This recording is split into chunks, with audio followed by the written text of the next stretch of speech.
मुंबई गोवा महामार्गाच्या चौपदरीकरणाची नवी डेडलाईन 31 डिसेंबर 2024. राज्य सरकारची हायकोर्टामध्ये माहिती.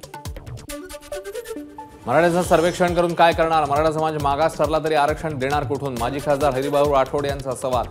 ओबीसींचं उपवर्गीकरण हा एकमेव उपाय, हरिभाऊ राठोडांचं वक्तव्य. उपमुख्यमंत्री अजित पवारांकडून सावित्रीबाई फुलेंना अभिवादन. यावेळी सहकार मंत्री दिलीप वळसे पाटील, विधानसभा उपाध्यक्ष नरहरी झिरवाळ उपस्थित. अमरनाथ तालुक्यातील मलंगगड परिसरात मुख्यमंत्री शिंदे यांच्या उपस्थितीत अखंड हरिनाम सप्ताहाची सुरुवात. 2 ते 9 जानेवारी दरम्यान सप्ताह. मलंगगड मुक्त केल्याशिवाय गप्प बसणार नाही, मुख्यमंत्री शिंदेंचं आश्वासन. आयसिसच्या महाराष्ट्र मॉड्यूल प्रकरणी एनआयएकडून 6 आरोपींविरोधात आरोपपत्र दाखल. भारताला इस्लामिक स्टेट बनवण्याचा आरोपींचा प्रयत्न. एनआयएच्या आरोपपत्रात धक्कादायक खुलासा.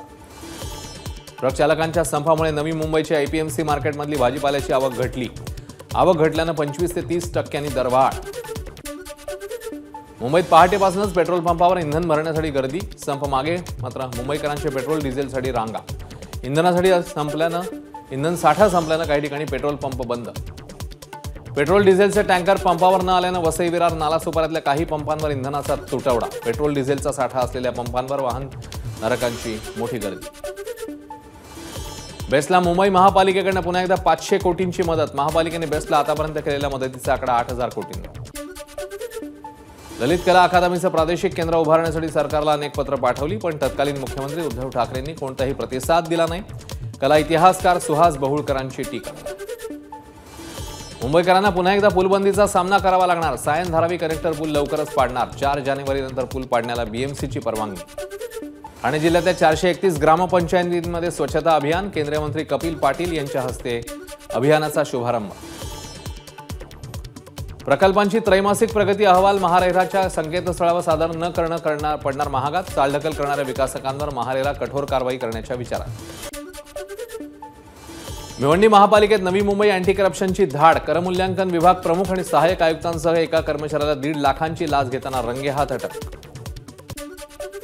भिवंडीत चरबीपासून तूप बनवण्याच्या प्रकारानंतर प्रशासन खडबडून जागं. अनधिकृत कत्तलखाने जेसीबीच्या सहाय्याने तोडले. ईदगाह स्लॉटर हाऊस भागात पालिका प्रशासनाची कारवाई. पालघर जिल्ह्यातील डहाणू तालुक्यातील काही भाग भूकंपाच्या सौम्य धक्क्याने हादरला. दुपारी 1:15च्या सुमारास बसला 3.4 रिश्टर स्केल क्षमतेचा धक्का. ठाणे पोलीस आयुक्तालयाकडून पोलीस स्थापना दिवस अर्थात रायझिंग डे साजरा. ठाणे नगर पोलीस स्थानकात विद्यार्थ्यांनी जाणून घेतलं पोलीस स्थानकाचं कामकाज. एबीपी माझा, उघडा डोळे बघा नीट.